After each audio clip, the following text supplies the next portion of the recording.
Well, a very good afternoon to you and to the viewers. And yes, we are coming to you from Pietermaritzburg, opposite the High Court, where there's a large number of people that have come from all over the province. Many parents have brought their children here. Many are special needs children, and just merely saying that enough is enough. More needs to be done for special needs students in the province. At the moment, there are 75 special needs schools, but most of these schools are in deplorable situations. They are falling apart. Now, joining me right now, I do have Keta Khumalo from the organization Sanase, who is actually spearheading this march. Mr. Khumalo, just talk to us about some of the challenges that many of the schools in the province are faced with, and the situation that you are finding yourselves today, that we see so many parents up in arms, bringing their children, literally bringing their children to come and march to the legislature and hand over or possibly speak to the Premier with regards to a memorandum.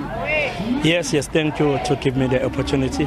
Yeah, as you see, our children and the parents here, the aim for today is to bring the children inside there in the building of the Premier, because we tried so many times to write the letter, to hand over the memorandum to the department, but it looks like there's nothing happening. So, as you say, all the schools are following the party.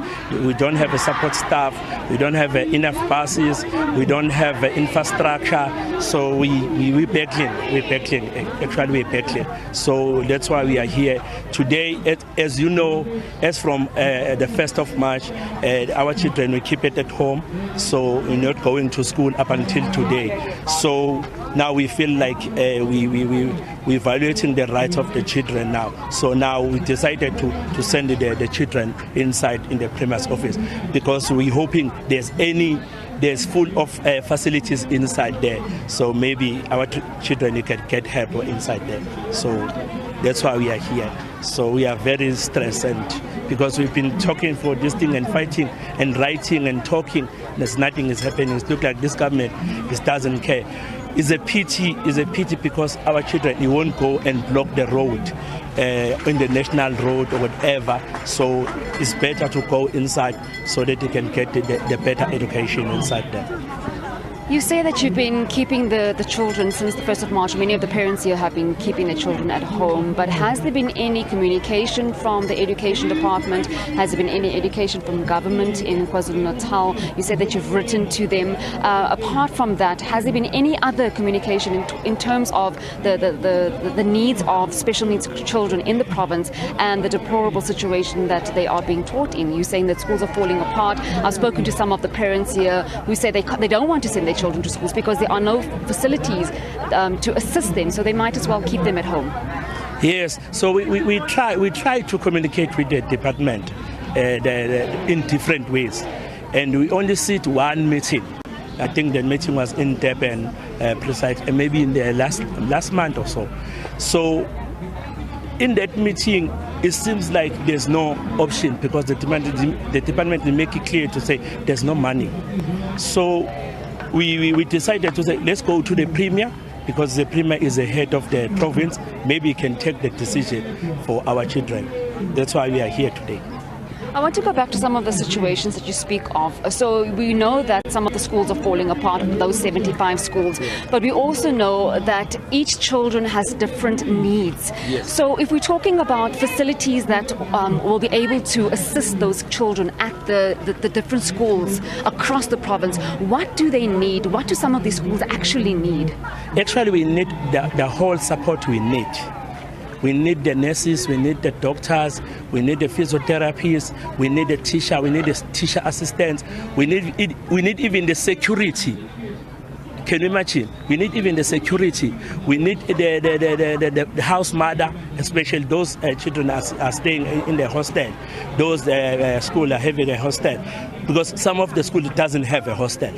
So we need all the equipment for these children. For those that are watching back at home, some of the children have come from Nkanyekode, as far up north. Precisely. And you said that some of these schools don't have hostels. So where exactly are these children staying? Come again? Where exactly are some of these special needs students staying if there are no hostels or facilities to house them? Yeah, so we only found out on the different way. as I'm saying, most of the other schools, they are having the hostel, but there's no staff in the hostel. Other schools doesn't have a hostel. They are staying in the neighbors. As you see, if we can send someone, we send these children in the neighbors, so that in order to rent, so that we can be closer in the school. So we were talking about the accommodation, and we're talking about the child is living with a disability here. So if he get raped, he can't even tell you he was raped in that home state that he's staying. So we're having a challenge there. So we need the proper infrastructure. Mr. Khumalo, before I let you go, just talk to us about where exactly this march is going to be headed. We do know that provincial legislature is sitting today, and you did say that you do want to have a word or two with the Premier of the province, Nomhle Ngubane. Talk to us what is going to happen once we leave here. Yeah, as we are here, we are close by to the Premier's office now. So as you can see, we can leave it here. We can go straight to the Premier's office. So it won't be a march because we're marching and we handing over the memorandum. So today is a stay in. So because as I'm saying, our children, it's been a month or more is not attending the school. So today is getting the opportunity to go inside and get the better education inside in the Premier's office. Well, we'll be here to capture that live for you. I also want to see if I can't speak to a parent. Let's see if you can bring this lady over here. Ma'am, you're live on SABC News. Talk to us about your situation back at home. How old is your child, and what challenges do you have at the particular school that your child attends? Thank you so much. My child is 17 years old and he has a disability. Unfortunately, his disability was the one that was caused by accident. So it's very difficult even to stay with him at home. It's difficult as he can't go to school now. He's asking, Mom, that means we are not going to school. We can't go to school. No, Mama, I'm going to finish this year. How can I finish the school this year? So it's very hard for him. And as for our children at special schools, it's very difficult for them to cope at home. It's because even their parents, even as they are working, they have to leave their children at home. They will be raped, they will be victimized by the other people who knows that this child has a physical disability.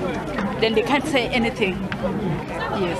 Well, thank you very much, ma'am. We'll be marching with this particular group. They have come from all over the province. Parents have brought their children here. And as you heard, Mr. Khumalo there from the organization SANESE, who assists special needs children, just saying that they're going to have a stay-in at the Premier's office, calling for provincial government to make sure that they see to the special needs schools in this particular province, saying that enough is enough, that their children are suffering. They have been at home since the 1st of March because there are not enough adequate facilities to house many of these special needs students in the province. It's back to you in studio.